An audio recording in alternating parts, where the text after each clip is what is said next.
Sa likod ng matinding pinsalang dulot ng lindol, ang ilang kwento ng trahedya. Kabilang sa mga namatay ang isang buntis at kanyang mister na nabagsakan ng pader sa pinapasukang pabrika. Live mula sa General Santos City, nasa frontline ng balitang yan si Rainiel Pawid. Rainiel, kamusta ang mga kapatid natin dyan? Maayong hapon ninyo, Jess, Nikki, no? At ngayon nga ay tuloy-tuloy pa rin dito yung ating mga kapatid sa pagpabantay nga dito, no? Dito sa Gensan, dahil nga sa kanilang palagay ay may threat pa rin nitong tinatawag na storm surge o daluyong, pati na yung tsunami. Pero ang FIVOX kanina pa lang ay pinabulaanan na yan. Halos wala nang maiiyak si Jerma habang hinihintay ang labi ng kanyang anak mula sa puneraryang ito sa General Santos City, kasama ang 19 anyos niyang anak na si Jane sa mga nasawi sa magnitude 6.8 na lindol kahapon. Nasa trabaho sa isang wood shop si Jane at ang asawa niyang si Danny nang mabagsakan sila ng pader. Nagkanya-kanya na lumabas ang mga tao. Siya yung huling lumabas. Tinulungan siya ng asawa at hinawakan sa kamay. Magsama na silang namatay. Ang masaklap pa, buntis si Jane. Tapos namatay silang dalawang mag-asawa. Pangatlo yung bata sa loob ng kanyang sinapupunan.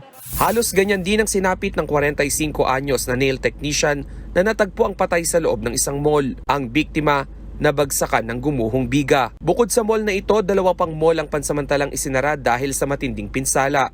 Kitang-kita nga sa videong ito kung paano nagbagsakan ng mga kisame ng isa sa mga apektadong mall.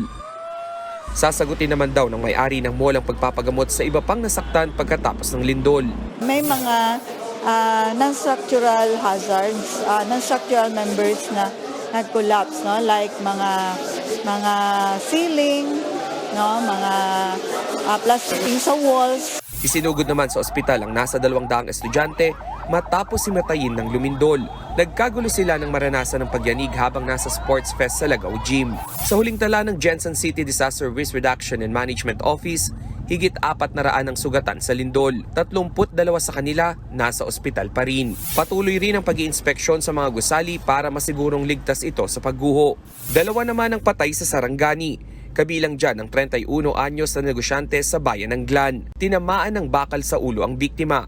Sa bayan naman ng Malapatan, kumpirmado ring patay ang isang residente pero wala pang inilalabas na detalye ukol sa biktima. Nikki, itong ang mall sa aking likuran ay yung isa doon sa 3 na binabantayan ngayon ng lokal na pamahalaan dahil ito nga kanina nang bisitahin natin ay basag na salamin at mga debris pa yung bumungad sa atin. At ngayon, Nikki, inaabangan na lang natin yung pag-iikot pa ng engineering department para i-assess, no, kahit gabi na yung mga buildings dito sa General Santos. Nikki. Maraming salamat, Rainiel Pawid. Mga kapatid, Jess De Los Santos po. Iba na ang may alam at may pakialam sa panahon ngayon. Para sa tuloy-tuloy na balitaan sa Frontline kahit weekend, mag-follow at